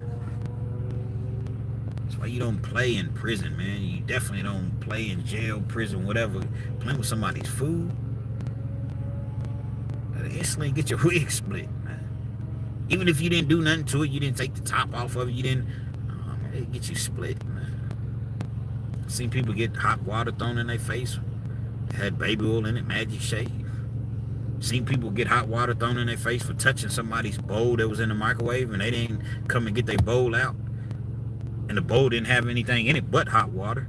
It was a cup, actually. They were warming up their, some hot water to drink their coffee. Dude took the cup out, set it on top of the microwave. Dude came in, man, who touched my bowl? Or who touched my cup? All type. Seen dude get slammed on his head, thrown down the stairs. I ain't never seen nobody get thrown over a tier, but literally thrown down. Wasn't a flight of stairs. It's probably about 12, 13 stairs. In fact, it was 13. I used to do my calf raises on the stairs, and I go step by step, 10, 10, 10, 10, all the way up the stairs. 13 say thrown. Split with a pool stick. Split with a weight. Dumbbell, barbell. I imagine I did 11 years. Stay out of prison, man. That's the message. Stay out of prison. RealkenzTV live. Appreciate y'all rocking with me for the last 2 hours plus. You know what I mean? Y'all be sure to go check my video out, part 2 that I dropped earlier. If you haven't seen the first one, watch the first one. Then come back and watch the second one. Man, I just appreciate y'all, man. Like I said, man, y'all could have been anywhere, watching any channel. Thank you, April, the moderator. J-Money Shot. Peace out, Kens. Absolutely. If you didn't catch the whole live, it'll re-upload. Well, it will upload. Check it out. That helps the numbers, helps the algorithm. Y'all jump on there and just, hit the thumbs up. Maybe share the video for me, comment, and somehow, some way, man, we're gonna get this channel off the ground. It's already off the ground, but we're gonna ascend this channel one way or another. We're gonna do it with integrity, though. No made-up stories. RealkenzTV. Hopefully y'all like the live, and I'm gonna catch y'all definitely, on the next one, man. RealkenzTV. Appreciate you all too.